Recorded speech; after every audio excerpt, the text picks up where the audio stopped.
fait un CA tous les mois pour essayer de faire le point sur les différentes avancées du projet et aussi essayer de se répartir les tâches à faire entre les différents CA en fonction des qualités, des spécificités de chacun et du temps aussi qu'on peut consacrer au projet. On se réunit aussi par petits groupes de travail de temps en temps sur des thématiques spécifiques, par exemple le trésorier et la trésorière adjointe qui vont travailler sur les comptes, les parties communication, on va travailler sur le site, plein d'autres sujets divers et variés.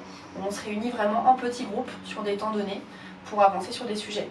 Après, ce qui est vraiment important, c'est de se fixer des deadlines et vraiment des délais à respecter parce que c'est parfois ce dont on a manqué, de se fixer des délais pour avancer sur les sujets. Donc c'est vraiment important de se le fixer ensemble et d'essayer de s'y tenir.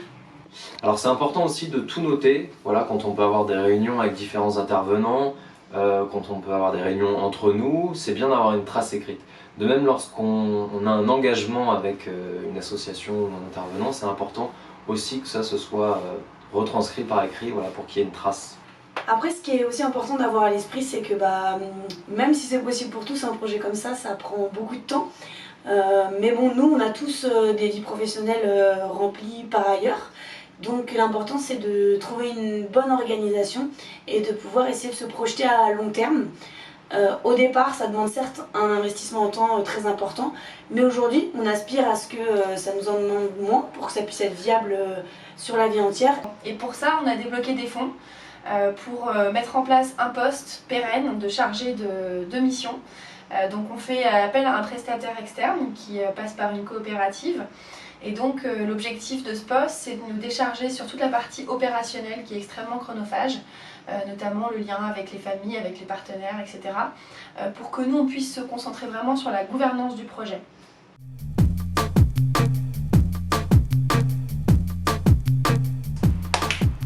Eh bien, c'est simple. L'idée, c'est d'adapter l'emploi du temps à ce que les colocs veulent. Donc on est parti de leurs souhaits, de ce qu'ils avaient envie de faire, de ce qu'ils faisaient déjà dans leur ancienne structure ou au sein de leur famille, et on a essayé de modeler leur emploi du temps quotidien par rapport à ça.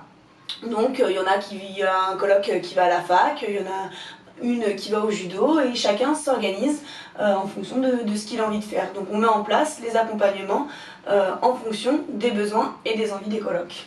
Mais du coup, vous mettez en place un emploi du temps factuel, comment ça se passe ? Il y a des choses qui sont fixes, Ouais. certaines activités qui sont fixes, les personnes se sont engagées sur l'année à s'engager dans ces activités-là. Ils vont des fois aussi dans un centre d'activité de jour ou dans un groupe d'entraide mutuelle. Il y a vraiment plein de choses différentes. Et il y a des choses qui s'adaptent en fonction du quotidien et au jour le jour. Donc chaque semaine, l'équipe d'auxiliaires de vie organise un planning et un emploi du temps qui s'adapte à la fois au planning, aux activités fixes et à la fois aux activités plus exceptionnelles. Un peu comme la vie normale, quoi. Exactement. C'est ça. Et est-ce qu'il y a des temps collectifs, des moments où ils sont vraiment tous ensemble à la coloc ?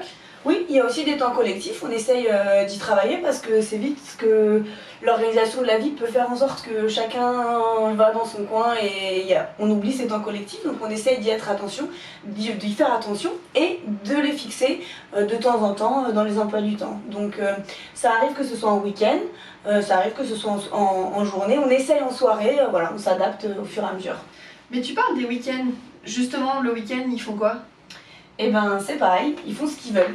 Donc s'ils ont envie de rester chez eux, ils restent chez eux et on met en place l'accompagnement nécessaire dont ils ont besoin. S'ils ont envie de rentrer au domicile de leurs parents, eh ben ils rentrent au domicile de leurs parents. Tout au début la coloc, ils rentraient tous les week-ends. Et là, petit à petit, eh ben, ils ont de plus en plus envie de rester chez eux. Et donc ils restent chez eux un week-end par mois, 2 week-ends par mois, ça dépend des activités qu'ils ont prévues ou de ce qu'ils ont envie. D'accord. Et ils partent en vacances parfois ? Pareil, ils partent des fois en vacances, on a organisé là un séjour il n'y a pas si longtemps, donc ils sont partis quelques jours en vacances en Normandie. Ils peuvent partir en vacances avec leur famille ou avec leurs amis s'ils en ont envie aussi. Comme tout un chacun en fait, ils organisent leurs vacances comme vous, comme moi, comme tout le monde quoi. C'est vachement simple en fait. C'est pas si compliqué, ça nécessite un peu d'orga quand même. Ah mais ça doit être une sacrée organisation justement. Par exemple les transports, comment vous faites ? Eh bien les transports, il y a plusieurs solutions. Une des solutions qui est parfois employée, c'est de faire appel au service de la PAM. Mais c'est un service qui coûte quand même assez cher, donc on essaye au minimum de l'utiliser.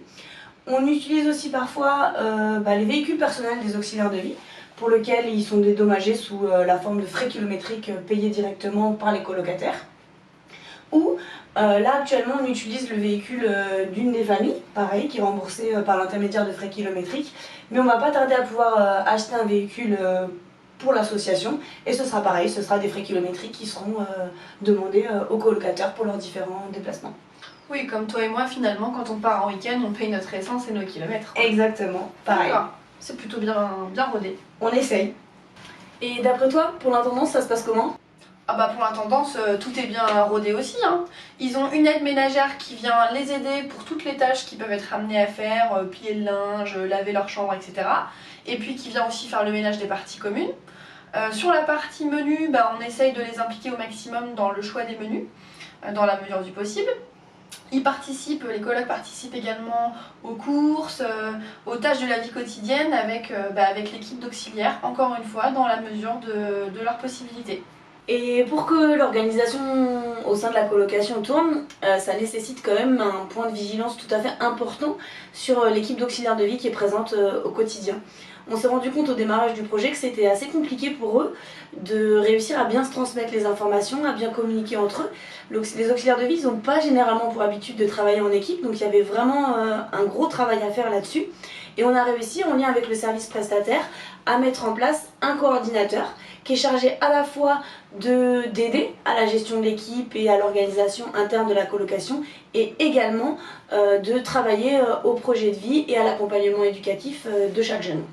Du coup, c'est hyper important de se voir régulièrement également avec les auxiliaires de vie et qui se voient entre eux. Donc il y a beaucoup de réunions qui sont organisées côté service prestataire et avec Tandiquois.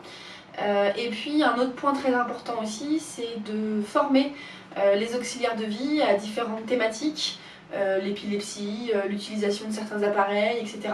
pour qu'ils soient le plus à même d'accompagner au mieux nos jeunes.